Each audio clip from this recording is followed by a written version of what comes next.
Պարոն Պապայան, ինձ մոտ հարց առաջացավ, հիմա որ ասում ենք մոպեդներ, օրինակ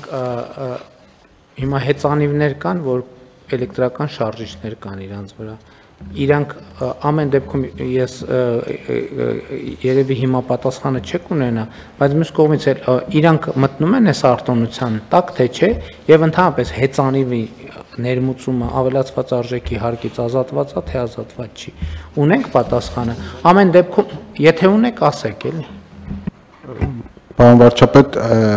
այն հեծանիվները, որոնք էլեկտրական շարժիչով են, քանի որ ծածկագիրը համընկնում է այս նշվածի հետ, այո, իրենք եւս օգտվում են արտոնությունից, բայց սովորական հեծանիվները ոչ։ Ինչի։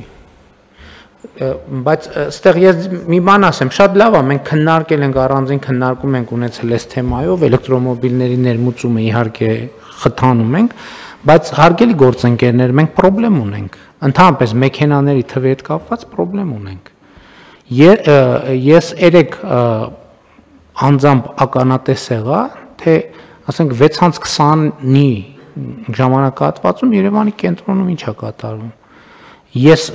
հեծանիվով այստեղից Բաղրամյան 26 հասնելու խնդրեմ ունեի խցանման պատճառով։ Այսինքն ես չի կարա մտածել, որ կարա ժամ լինի, որտեղ նույնիսկ հեծանիվով հնարավոր չլինի անցնել։ Շատ լավ, մեքենաները բերում, որտեղ են տեղավորվելու այդ մեքենաները։ Ես համաձայն եմ, որ նույնիսկ խցանման պարագայում ավելի լավ է էլեկտրոմոբիլը լինի, որովհետև խցանման մեջ կանգնած մեքենայի շարժիչը աշխատում է, մեր մեքենաների Եվրոպայում կան մեքենաներ, որ հենց կանգնում է շարժիչը անջատվում է, բայց այդ արտանետումները բան են անում մեր միջավայրը, բայց ստե խնդրեմ կա, պետք է հասկանանք ինչ ենք անում։ Իհարկե ես առավոտյան հանձնարարել եմ, որպեսզի ներքին գործերի նախարարությունը, տարածքային կառավարման եւ ենթակառուցվածքների նախարարությունը, Երևանի քաղաքապետարանը ոչ թե աշխատանքային, ես հանձնարարել եմ, որ ճգնաժամային խումբ ստեղծեն, որովհետեւ ես հասկանում եմ, որ օրվա բոլոր ժամերին չի որ այդպես է, բայց այդ մեծ խնդրեմ է։ Երկրորդը մենք պետք է այլ ընտրանքային տրանսպորտներից, իհարկե հանրային տրանսպորտի զարգացման մասին խոսել ենք, կառավարությունն էլ մենք միջոցներ հատկացրեցինք նաև այդ նպատակադրումով, որպեսզի տրոլեյբուսներ ձեռք բերեն Երևանի քաղաքապետարանը, բայց մենք պետք է հասկանանք, որ սենց մենք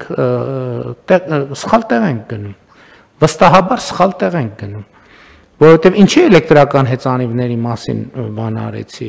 հարցրեցի, որովհետև շատ ասում են Երևանում հեծանիվով տեղաշարժվելը բարդ է եւ նախ ես ասեմ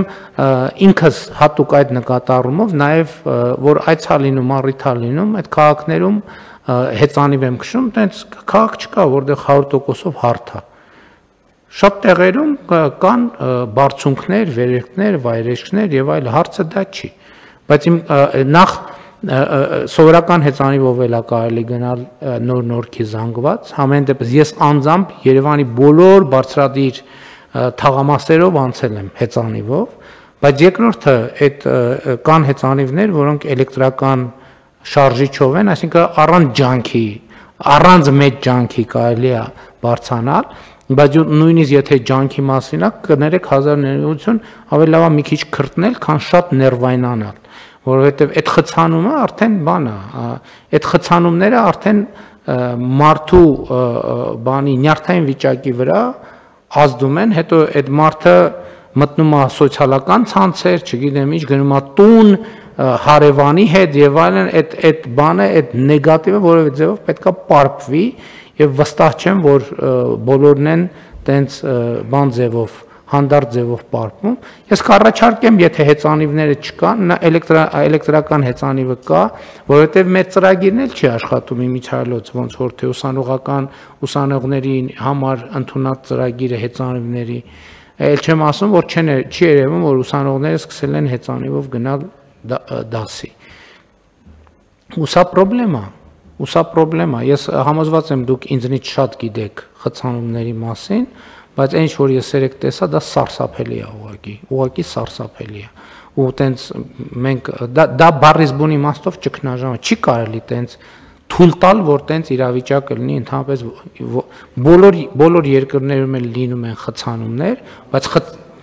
բայց խցանում էլ կա, Դա խցանում չի, դա քաոս է։ Չի հասկացվում ինչ է կատարվում, ասենք ոնց որ մի սուբստանցիա լցնես sense փողոցները ու տենց ողողվի փողոցները այդ բանով, այդ սուբստանցիայով, այսինքն ոչ կարգ կա, ոչ շարք կա, էդ էլ ուրիշ խնդիր է, որովհետև ուրիշ տեղերում նաև այդ խցանումները գոնե դասավորված են, իրանց արանքներով կարա մոտոցիկլը անցնի, մոպեդը անցնի, հեծանիվը անցնի, հնարավոր չի անցնել, ոչ մի բանով, նույնիսկ ոտով հնարավոր չի անցնել, որտեվ անդադ պետք է կամ այս մեքենային կպնես, կամ այն մեքենային կպնես, եւ սա շատ լուրջ խնդիր է։ Այնպես որ ես կողմ եմ էլեկտրոմոբիլն, որտեվ ավելի լավ է խցանում էլեկտրոմոբիլով, քան խցանում ներքին այրման շարժիչով մեքենայով, բայց ընդհանուր խնդրեմը շատ լուրջ է։ Չմոռանաք հավանել տեսանյութը եւ բաժանորդագրվել Civic AM-ի YouTube-յան էջին։